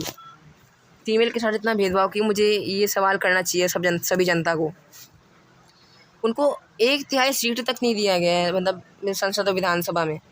मान लीजिए 543 सीट है, तो अगर उसमें से 1/3 सीट अगर महिलाओं को दे दी जाएगी, आरक्षित कर दी जाएगी, तो क्या हो जाएगा? पर ऐसा नहीं किया गया, ना ही विधानसभा में ऐसा किया गया। तो ये सुझाव है कि 1/3 सीट जो है आरक्षित कर देनी चाहिए संसद और विधानसभाओं में चुनाव के लिए। चुनावों में धन के प्रवाह पर नियंत्रण के लिए कठोर प्रावधान होने चाहिए। आपको पता होगा जो ये नेता है ना, जो प्रतिनिधि आते हैं, ये जो मेल मतदाता हैं उनके जेब में तो एक दारू की बोतल भर देते हैं, और जो फीमेल जो मतदाता हैं उनकी जो उनको जो है इतने बड़े बड़े वादे करते हैं, इतने बड़े बड़े कि अब साड़ियाँ आवंटित करते हैं। कई जगह पे आपको देखा होगा कि साड़ियाँ देते हुए दिखे हैं ये नेता वगैरह। पैसे देने की बात करते हैं कि अगर हम वोट दोगे तो हम आपको पैसे भिजवाएंगे बैंक में 500 रुपये, भले ही वो सच होना हो, और फिर भी और ऐसे जीत जाते हैं अपने धन का प्रयोग करके। ठीक है, यही कि चुनावों में धन के प्रयोग पर नियंत्रण के लिए कठोर प्रावधान होना चाहिए। समझ रहे हो? इसके लिए कठोर प्रावधान होना चाहिए, मतलब ऐसा कानून होना चाहिए जो कि बहुत कठोर हो। फौजदारी मुकदमे वाले उम्मीदवारों को चुनाव लड़ने से रद्द कर देना चाहिए। फौजदारी मतलब क्या? जिस पे जो है आपराधिक मामला चल रहा हो। भारतीय राजनीति में, जो भारतीय चुनाव प्रणाली में जो अपराधी है ना, इतने बढ़ चढ़ कर हिस्सा लेते हैं ना चुनाव में, मैं क्या बताऊँ, बहुत बढ़ चढ़ के जो अपराधी लोग हैं। और दिक्कत ये नहीं वो हिस्सा ले रहे हैं, दिक्कत ये है कि लोग वोट भी दे रहे हैं उनको। समझ रहे हो? जो अपराधी वगैरह हैं लोग उनको वोट भी दे रहे हैं और वो जीत रहे हैं। और मान के चलो कि आप पे कोई ऐसा बंदा प्रतिनिधित्व करे आपका जो कि एक आपराधिक बैकग्राउंड से आता है, उसका एक आपराधिक इतिहास है, तो आप सहमत होगे? नहीं, आप बताइए, आप क्या सहमत होगे? नहीं होगे ना। तो यही है कि फौजदारी मुकदमे, अगर आप आपराधिक मुकदमे वाले कह सकते हो, आपराधिक मुकदमे वाले उम्मीदवारों को चुनाव लड़ने से रद्द कर देना चाहिए। लड़ने ही मत दो उन्हें। पर यही है कि दिया नहीं गया। वो इनका मानना है कि बस जनता जिन्हें चुने हम उनसे मान लेंगे कि वो उनका शासक है। तो ये खामियां हैं और सुझाव दिया गया है। चुनाव प्रचार में जाति एवं धर्म के प्रयोग प्रतिबंधित कर देना चाहिए। आपको पता होगा ये जो बड़े बड़े दल है ना, जो राष्ट्रीय दल, में नाम नहीं लेना चाहूँगा, पर ये ना जब अपने जातियों का प्रयोग करते हैं कि भाई हम तो यादव हैं तो हमें वोट दो, या फिर हम तो हिंदुत्व हैं तो हमें वोट दो। मतलब ये इनडायरेक्ट रूप से नहीं बोलते हैं ये, क्योंकि मीडिया इनकी जान ले लेगा, इनडायरेक्टली करते हैं। मतलब मैं क्या बताऊँ आपको। और ऐसा मैं बीजेपी का उदाहरण ही नहीं दे रहा, बीजेपी हिंदुत्व का मतलब बढ़ा चढ़ा करती है, इसमें कोई खामी नहीं है, फिर भी आप अपने जाति को अपनी तरफ ले रही है। मान लीजिए कि कोई हिंदू बंदा है, उसके पास 2 ऑप्शन है, बीजेपी या फिर कोई ऐसा दल जो कि उसके लिए कुछ अच्छा करना चाहता है। अच्छा तो ये भी करेगी, बीजेपी भी करेगी, पर उसके मुताबिक मान लीजिए वो एक पढ़ने वाला बंदा है, कोई बंदा है किसी जाति का, तो मतलब हिंदू का, वो पढ़ना चाहता है। पढ़ाई के लिए बीजेपी कुछ नहीं कर रही है, मान के चलिए कुछ नहीं कर रही है। और पढ़ाई के लिए कोई दूसरा दल है, वो मान लीजिए आम आदमी पार्टी है, वो बहुत कुछ कर रहा है। अब ऐसे में वो उसके बाद 2 ऑप्शन आते हैं कि या तो अपने धर्म को चुने या फिर अपने कर्तव्य को चुने, अपने कर्म को चुने, धर्म को चुने या कर्म को चुने। समझ रहे हो? तो ऐसे धर्म संकट में फंस जाता है और एट दी एंड वो समाज के प्रेशर में आके अपने धर्म को चुनता है, समझ रहे हो। तो ये कितनी बड़ी कूटनीति है। मैं हेट नहीं दे रहा हूँ, मैंने उदाहरण के माध्यम समझाया है। मैं भी बीजेपी का सपोर्ट करता हूँ, मैं आम आदमी पार्टी का भी सपोर्ट करता हूँ, मैं सब दलों का सपोर्ट करता हूँ। देखो हर दल में कुछ नेता भ्रष्ट होते हैं और कुछ नेता अच्छे होते हैं, इसलिए किसी भी दल को जज नहीं करना चाहिए। तो एक चुनाव प्रचार में जो अलग अलग दल होते हैं ना, वो जाति धर्म का बहुत अत्यधिक प्रयोग करते हैं, तो उसे प्रतिबंधित कर देना चाहिए, ठीक है। और अगला सुझाव क्या दिया गया है चुनाव प्रणाली को सुधार करने के लिए, कि राजनीतिक दलों को अधिक पारदर्शी यानी कि ट्रांसपेरेंसी इनकी और लोकतांत्रिक बनाने के लिए कानून होना चाहिए। पारदर्शी मतलब क्या, कि जो जनता है ना डायरेक्ट रूप से अंकुश लगा सके अपने प्रतिनिधियों पे। ये जनता है अंकुश लगाए, मतलब देखे कि क्या काम कर रही है हमारे लिए, कर भी रही है नहीं कर रही है, कुछ फैसले ले रही है ढंग के नहीं ले रही है हमारे लिए। तो यही पारदर्शी कहते हैं, पारदर्शिता कहते हैं इसे। तो जो राजनीतिक दल हैं और राजनीतिक उम्मीदवार हैं उनको अधिक पारदर्शी यानी कि ट्रांसपेरेंट और लोकतांत्रिक यानी कि डेमोक्रेटिक बनाने के लिए कानून होना चाहिए। ऐसा कोई कानून है ही नहीं, तो कहाँ से ये बनेंगे? यानी आप बताइए, आप ये लोकतांत्रिक बनेंगे कहाँ से, पारदर्शी बनेंगे कहाँ से अधिक? जब ऐसा कोई कानून बनेगा ही नहीं तो क्या फ़ायदा फिर? मतलब देख रहे हो, संसद खुद इन्हें प्रमोट कर रही है कि भ्रष्टाचार बनो। संसद कानून बनाने की शक्ति है, तो ऐसा कोई कानून बनाती क्यों नहीं है संसद? इस सवाल उठता है संसद पे। तो आपको मैंने आपको ये पॉइंट भी एक्सप्लेन किए, साथ साथ में आपको भारतीय राजनीति की कुछ खामियां भी बताई हैं जो आपको याद करके चलनी है, जो बड़े बड़े एग्जाम से पूछी जाती है, या फिर आपको सामान्यता पता होनी चाहिए। तो ठीक है, ये आपको 6 नंबर के क्वेश्चन में 6 पॉइंट लिख के आने हैं, आपको 6 नंबर मिलने में कोई भी नहीं रुक सकता है, समझ रहे हो। और देखिए ऐसी फॉर्मेट में लिख के आना है आपको। अगर आप ऐसे फॉर्मेट में लिख के आओगे ना, तो एग्जामिनर के दिमाग में ना बहुत अच्छा एक्सप्रेशन बढ़ेगा। आप अपने आप को एक एग्जामिनर के रूप में रख के देखो, आप एग्जामिनर हो, आप कॉपी चेक कर रहे हो और 100-200 कॉपी पढ़ी है, तो आप ऐसे मतलब पॉइंट वाइज जिस बंदे ने लिखा है एकदम सुव्यवस्थित ढंग से, आप उससे ज़्यादा नंबर दोगे। आप इसने घिस दिया है, बस पैराग्राफ के रूप में घिस दिया है, ऐसा ऐसे हेडिंग नहीं डाली है, सब हेडिंग नहीं डाली है, और समझ रहे हो, ऐसे अंडरलाइनिंग नहीं की है, तो आप ऐसे बंदे को वोट दोगे क्या? मतलब ऐसे बंदे को मार्क्स दोगे क्या जिसने ये सब किया ही नहीं है, और ऐसी बस जैसे किताब में लिखा होता है एनसीईआरटी में वैसे लिख दिया है? नहीं दोगे ना वैसे बंदे को। आप ऐसे बंदे को वो जो है मार्क्स दोगे जिसने इस तरीके से लिखा हो। तो आप एग्जामिनर को मत कोसो, आप अपने आप को एग्जामिनर के तौर पे रख के देखो, और अपनी मनोविज्ञान को देखो कि आपको कैसा लगेगा अगर आप कोई एग्जामिनर हो। तो यही है एग्जामिनर से नंबर हटने के तरीके। अगला देख लेते हैं चुनाव प्रणाली के दोष, ठीक है, वेरी इंपॉर्टेंट क्वेश्चन है। यहाँ पे मैंने ट्रिक भी लिखी है, पहले यहाँ पे देख लेते हैं क्या दोष है। धन का अत्यधिक व्यय, वोटों को खरीदा जाना, सांप्रदायिकता फैलाना मतलब धर्म के नाम पे दंगे, हिंसा एवं जाति धर्म के नाम पर वोट, अपराधियों की बढ़ती भागीदारी, लोक लुभावने वायदे करना। ये जो है ना आप अपने मन से भी लिख सकते हो कि चुनाव प्रणाली के दोष क्या हैं। धर्म जाति का प्रयोग किया जाता है, धन को आवंटित किया जाता है और भ्रष्टाचार किया जाता है। चुनाव के समय ही लोग लुभावने भावे होते हैं और वो फिर चुनाव के बाद भुलाया जाता है, समझ रहे हो। और क्या कि अपराधियों की बढ़ती भागीदारी हो रही है चुनाव प्रणाली में। तो ये सब है। अब इसको याद करने की ना, मान लो ये तो एक तो ये कि आपने मन से भी लिख सकते हो, और इंस्टेंट आपको याद करने के लिए एग्जाम में मतलब इतना सोचना ना पड़े कि आप टाइम कम होता है। मैंने आप एक ट्रिक लिख दी है, धक सदाव आपको याद रखना है। धकस धावा, देखो आप ऐसा ट्रिक अपनी बना सकते हो, ऐसा अपनी भी ट्रिक बना सकते हो, अपने खुद के ट्रिक।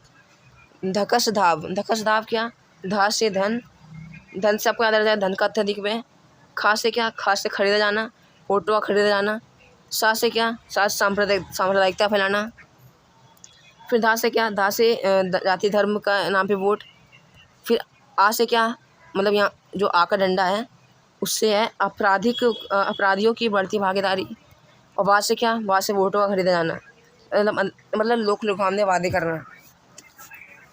ये तो मैंने लिख दिया ना, खरीदा जाना, हाँ, लोग वायदे करना है, इसको वाद से आप वायदे करना याद रखना है। जो ट्रिक से भी याद रख सकते हो कि धक्कस धाव, ऐसे खुद का ट्रिक बना सकते हो। अगर आप कोई चीज़ याद नहीं हो रही है तो इस ट्रिक बना के भी आप याद कर सकते हो। अब यहाँ पे ना एक एनसीईआरटी में कार्टून दिया हुआ था, और आपको पता है कि एनसीईआरटी में ना ये कार्टून कितने ज़्यादा इंपॉर्टेंट होते हैं। ये ना जो केस बेस्ड आपने देखा होगा, केस बेस्ड 4 नंबर के क्वेश्चन आते हैं और उनमें यही चीज़ें डाली जाती हैं, ऐसा नहीं कुछ भिन्न डाल दिया जाता है। एनसीईआरटी के यही डब्बे, यही मान के चलिए आप, यही कार्टून वगैरह डाल दिए जाते हैं। मैंने देखा प्रीवियस ईयर में ये आ रखा था 5 नंबर में केस बेस आ रखा था प्रीवियस ईयर के किसी पेपर में। तो मैंने सोचा तो इम्पोर्टेंट है, ये डालना चाहिए, तो मैंने यहाँ पर डाल दिया। तो क्योंकि ना बच्चे इसमें ऐसे कार्टून से ना तो क्या चेक किया जाता है कि बच्चा ना देख के कितना समझ पा रहा है चीज़ों को। एग्ज़ाम में ना आपको ये नहीं लिखा रहेगा, ये नेता, ये अनुभवहीन नहीं लिखा रहेगा, आपको बस ये दे रखा होगा कि एक नेता है, ये नेता, ये मैंने लिख दिया था कि समझ में आ जाए कि एक नेता है और वो एक हाथी को खींच रहा है, उस हाथी पे लिखा हुआ है वयस्क मताधिकार। ठीक है, और क्वेश्चन देखिए कैसे पूछा गया है। कार्टून में हाथी किस समस्या की ओर संकेत करता नजर आ रहा है। अब देखिए कार्टून में जो हाथी है ना, अब जो जिसने एक कार्टून बनाया उसका दिमाग देखिए। हाथी विशाल होता है, आपको पता है। अब हाथी विशाल होता है और भारत की जितनी भी जनसंख्या है ना, भारत में जितने भी लोग हैं, बहुत विशाल जनसंख्या है, वयस्क लोगों की जनसंख्या बहुत विशाल है। तो ये किसका प्रतीक है, ये हाथी किसका प्रतीक है? भारत के जो वयस्क लोग हैं, जो वोट करने लायक मतदाता जो लोग हैं, वो बहुत विशाल हैं, यही अंकित कर रहा है। और ये जो नेता है ना, ये नेता इनको खींच रहा है, इनका वोट जो मतदान है ना, वयस्क मताधिकार, विशाल वयस्क मतदाताओं का वोट जो है खींचते हुए ले जा रहा है ये नेता। यही जो है दिमाग चेक किया गया है इस कार्टून में। तो ये क्या है, वयस्क मताधिकार से क्या ये अंकित करता है? ये अंकित करता है भारतीय वयस्क जनता, क्योंकि वोट कर सकती है। और ये नेता को अंकित किया गया है। और हाथी किसको प्रदर्शित करता है? अनुभवहीन मतदाता, मतलब अनुभवहीन वयस्क मतदाता। अब अनुभवहीन क्यों लिखा है, अब देखते हैं, क्वेश्चन में आएगा आगे कि हाथी किस समस्या की ओर संकेत कर रहा है। प्रथम आम चुनाव, मतलब प्रथम लोकसभा के चुनाव थे, उससे पहले 1947-48 में हुए थे, 1950 में हुए थे, जो भी है आप देख लेना। प्रथम आम चुनाव में अनुभवहीन विशाल मतदाताओं को नियंत्रित करके सफल मतदान करवाना। जो पहला आम चुनाव था, पहला लोकसभा का चुनाव था, अब उसमें जो वयस्क मतदाता थे उनको पता तो था नहीं कि वोट कैसे देते हैं, पहला है वो। ठीक है, तो पता तो है नहीं उन्हें कि कैसे देते हैं। अब उन्हें समझाएगा कौन? उन्हें समझाएंगे नेता, और नेता भी कौन? कांग्रेस वाले नेता। तब कांग्रेस की तो थी फिर प्राथमिकता किसकी थी? कांग्रेस की। वहाँ पर कांग्रेस के अलावा कोई पार्टी नहीं था। तो कांग्रेस के नेता जो विशाल वयस्क मतदाताओं के जो लोग थे उनको अपनी तरफ कर रहे थे, उनको समझा रहे थे कि देखो वोट कैसे देना है, कैसे कैसे वोट है। तो यही है कि प्रथम आम चुनाव में अनुभवहीन विशाल मतदाताओं को नियंत्रित करके सफल मतदान कराना। ध्यान दीजिए, यहाँ लिखा नियंत्रित करके, मतलब नियंत्रित मतलब कांग्रेस को ही वोट दिलवा रहे हैं वो। हाथी की पूंछ खींचना किस ओर इशारा करता है? ये जो हाथी पूंछ खींच रहा है, ये ही आप देख सकते हैं कि अनुभवी मतदाताओं को चुनाव में मतदान के लिए तैयार करने का प्रयास किसके द्वारा? नेता के द्वारा। हाथी की पूंछ खींचने वाले नेता का नाम लिखिए। अब इसकी शक्ल मैंने पूरी कोशिश की है कि मैं आपको मतलब लगे कि इसी शक्ल देख के किसकी याद आ रही है? जवाहरलाल नेहरू की याद आ रही होगी, मतलब नहीं भी आ रही होगी तो कॉर्पोरेट कर लीजिए, मैं ड्राइंग बनाने में इतना ही अच्छा हूँ। पंडित जवाहरलाल नेहरू। तो ऐसे ना बच्चे के दिमाग को चेक किया जाता है ऐसे कार्टून से, केस बेस्ड में के। व्यक्त मताधिकार से आप क्या समझते हैं? अब यहाँ पर डेफिनेशन लिख दिया है कि चाहे किसी भी धर्म का, लिंग का, जाति का कोई बंदा हो, कोई भी नहीं, 18 वर्ष के ऊपर के वयस्क नागरिकों को मतदान करने का अधिकार है भारत के अंदर। ठीक है, यही वयस्क मताधिकार है। तो ये कार्टून को आपको ध्यान से देख लेना है, हो सकता है एग्ज़ाम में पूछा जाए। अगर नहीं पूछा जाता ना तो इससे पता क्या होता है, आपकी जो मेंटल कैपेबिलिटी है ना ऐसे क्वेश्चन को सॉल्व करने की, मतलब आप देख के पहचान जाओ कि ये क्या किसकी ओर संकेत कर रहा है, तो ये क्वेश्चन आसान हो जाते हैं तथा इनमें जो है समय कम लगता है।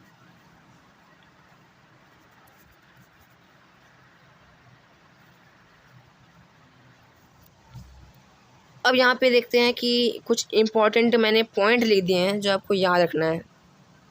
ठीक है, हर 5 साल के बाद होने वाले लोकसभा के चुनावों को ही आम चुनाव कहते हैं।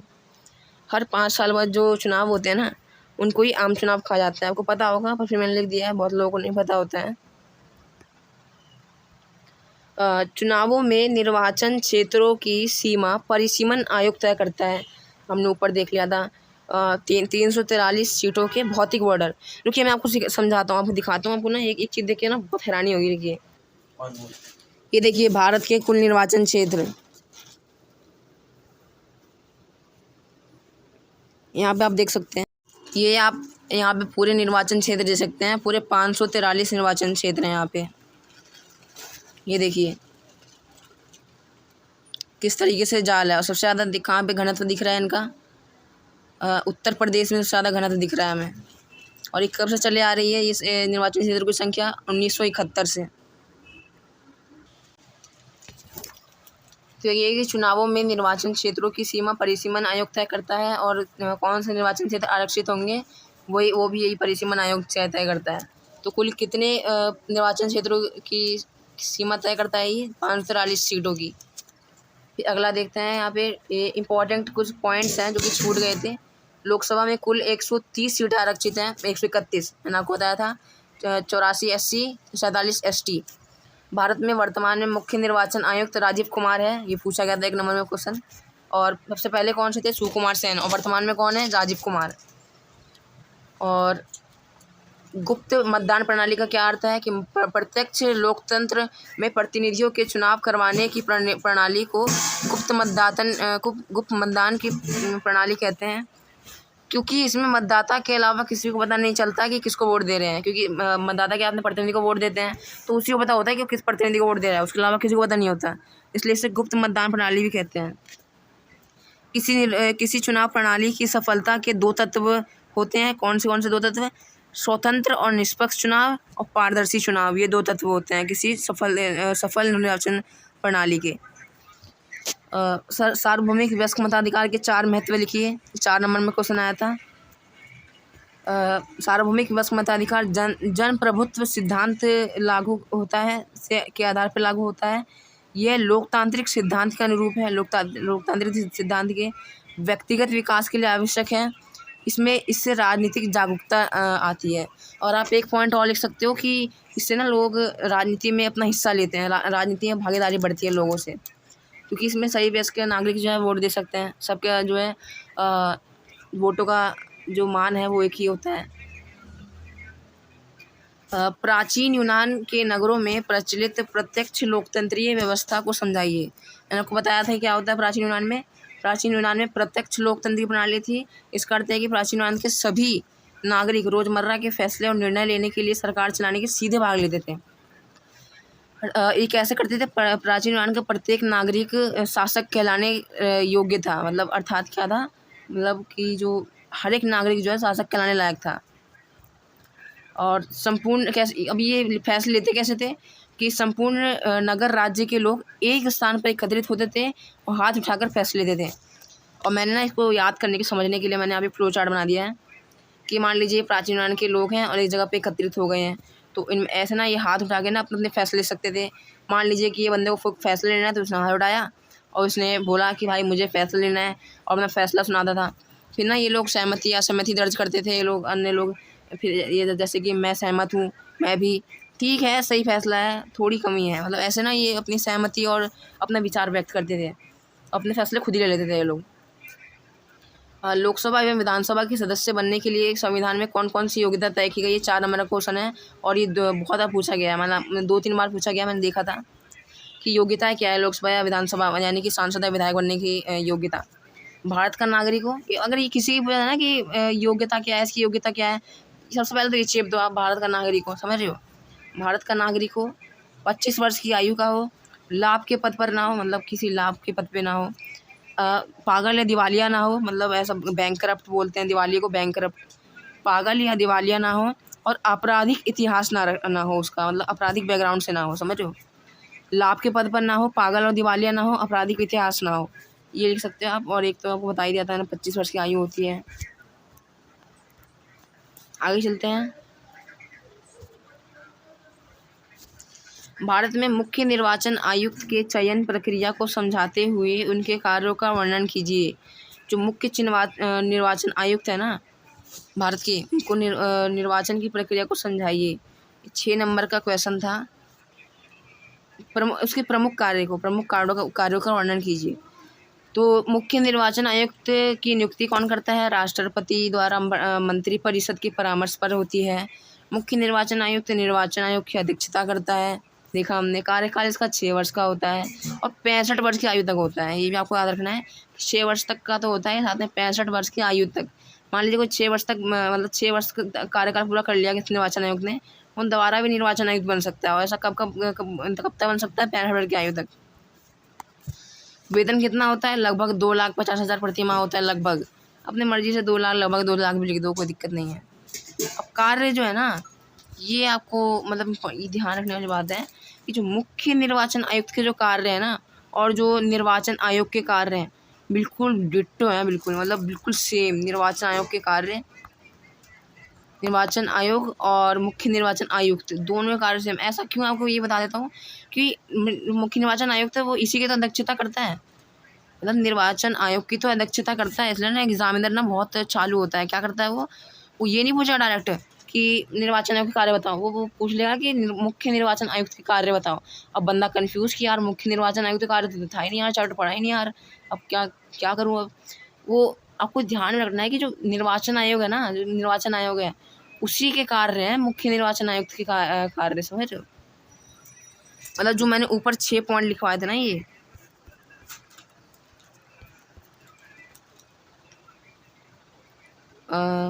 ये 6 पॉइंट निर्वाचन आयोग के कार्य, यही आपको इसमें चेप देने हैं।